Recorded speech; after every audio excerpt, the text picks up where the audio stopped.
skeptics from expressing alternative ideas. And what is the significance of Serpent Mound?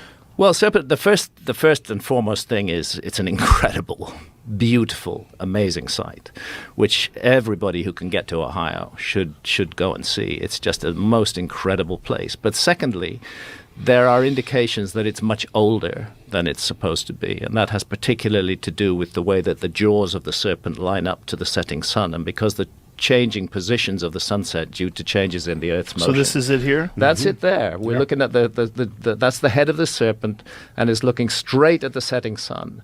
And this alignment was perfect about 12,500 years ago. It's slightly off today, and that's because of changes in the rising point of the sun over thousands and thousands of years. And that's what they don't like. They don't want Serpent Mound to be older. There's one group of archaeologists think it's just 1,000 years old. Another group think, well, maybe it's 2,500 or 3,000 years old. But the notion that it might be 12,000 years old is something they don't want anybody to hear, really. I kind of like Graham Hancock's shows because he shows a bunch of sacred locations that are off the grid that nobody really knows about. He doesn't just show the Great Egyptian Pyramid, but he goes to mounds like Göbekli Tepe and thousands of others all over the world. And if you notice that all of these sites have been buried, they've been buried the Pyramid of Egypt.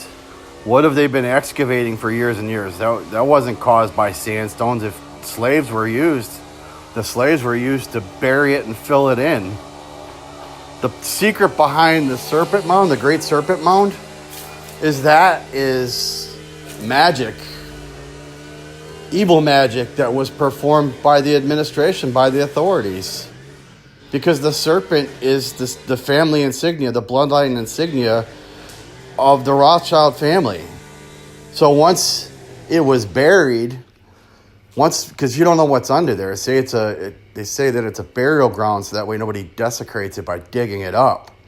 But what's underneath that serpent is a more sacred, more secret location that is just as powerful of a healing spot for the natives that lived here, the indigenous that lived in the United States, as the Great Pyramid is to Egypt. It has that same power. There's a river that runs by it, a water source, so that way it resonates prime resonant frequency from the earth, the healing frequency. And what's underneath that mound is a sacred site where people would go to heal. The reason that I'm saying that it's magic or black magic that was performed by the Orthodox authority was because in Jewish mysticism, that insignia has a meaning.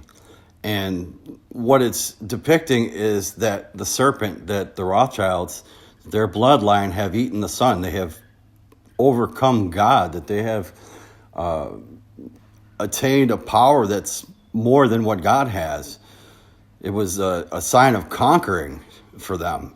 Now, I'm going to tell you, I spent several hours at the Serpent Mound, and I had sustained a TBI, a traumatic brain injury, 14 years ago. I was bleeding from the brain. I was in the hospital for a week. And initially, I didn't feel nothing. But when I left there, I started to gain the same exact headache I had that put me in the hospital. And by the end of that 3.5-hour ride, I went home. I went to bed, and I woke up, and all my cognitive difficulties that relate to the TBI had healed. All my knees, my joints, all of it. And is the evidence that it's 12,000 years old just based with the alignment of the sun, or is there other evidence? No, there's other evidence as well. There's material from that time that have been found at Serpent Mound, but archaeologists consider it to be irrelevant to the date of Serpent Mound. Yeah, material, like what kind of material? Carbon datable material, objects, bits of wood that were burnt. People were there, people were doing stuff. It's clear that that site has been constructed and reconstructed multiple times. Yeah, the last time they put an insignia on top of it that aligned with the solstices to try to steal the power or take it away from the site, but the power still exists there. It's still a sacred site. It still generates the same energy, still has the healing ability. Just they buried what was underneath it, trying to eliminate it because they're foolish. That this would never be known or that they can hide it. All these buried pyramids all over, there's a reason that they have them covered, because they were trying to take away the power of the individual to control their life and to heal themselves. Over thousands and thousands of years. And this is a theme that I've found throughout making Ancient Apocalypse, that when you look at a particular site, what you're looking at is the latest incarnation of that site. But the site itself has been sacred for millennia, and it needs repair, it needs renovation, particularly if it's an earthen mound like Serpent Mound. It's snarky, so basically what they're doing is thumbing their nose at Jesus. And so it doesn't matter, though. Essentially, they were casting a spell to try to seal the site. But, divine energy doesn't manifest when you're doing evil things. It was more of a symbolic thing, because they can't really manifest magic. They can't cast spells. But people that believe in God or work for light are capable. Well, less so. Less so in terms of the timeline. Less so in terms of the timeline. I mean, one of the sites we visited for this series is an incredible pyramid in Mexico, at a place called Cholula. And it is, in fact, the largest pyramid in the world. Very few people have even heard of it, but it's a much bigger pyramid than the Great Pyramid of Giza in Egypt. It's not as high, but its footprint is massive. So it's a huge, humongous thing sitting there on the ground. And it turns out that inside it are 4 other pyramids that were built on top of what we see now. What we see now was built on top of those older pyramids. And then at the very heart of it is a sort of sacred spring that seems to have been the reason for the creation of that. And we again explore the possibility that the origins of this site may be much older than the archaeological dating.